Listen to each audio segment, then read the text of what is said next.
Jeff, good evening. My name is Terry Edwards, Dodgeville High School class of 1972, and it is my honor to present Mort Moyer for induction into the Athletic Hall of Fame. Mort cannot be with us tonight. He is in Winona, Minnesota, supporting the Hall of Fame induction of an athlete he previously mentored and coached. And that's all you really need to know to get a picture of Mort, that he puts others ahead of himself. But I'm going to tell you a little bit more.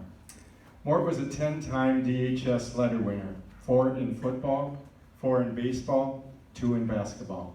He made all-conference in football in 1960 and was also captain and homecoming king.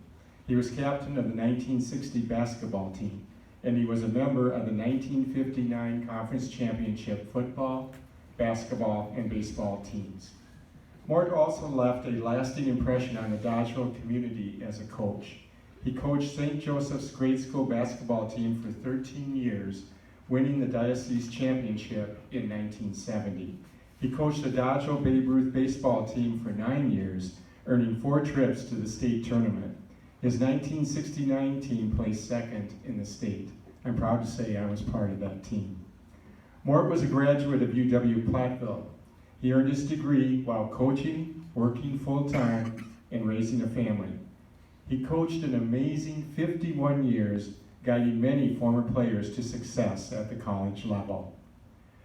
My perspective of Mort is from playing for him in baseball and football, and 3 things about him stand out.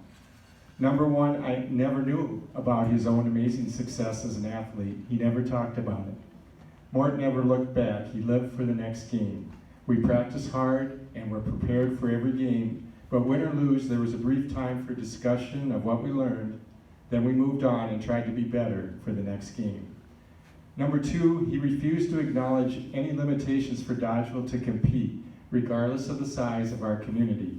We played and beat teams from Appleton and Eau Claire at the state baseball tournament. These were all-star teams in communities of greater than 50,000 people, more than 10 times larger than Dodgeville.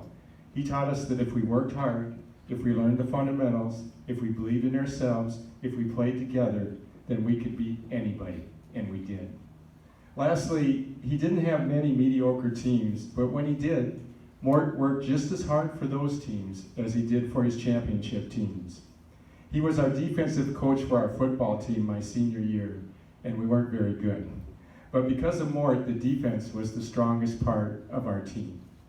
The Super Bowl for us that year was our game with Mineral Point. During the games, Mort wore a houndstooth fedora hat like the legendary Alabama coach Bear Bryant, and we hated it. Mort said if we beat Mineral Point, he would throw his hat on the ground and we could all stomp on it. Well, we did win that game, and there wasn't much left of the hat when we got through with it. Mort Moyer is everything a Hall of Famer should be. He was a great Dodgeville High School athlete and leader, and he gave back to his community as a coach. He has lived his entire life representing all that is good about sports. Mort wanted me to thank Jeff Bradley and the Hall of Fame committee for its work and let everyone know how appreciative he is of this honor. Thank you very much.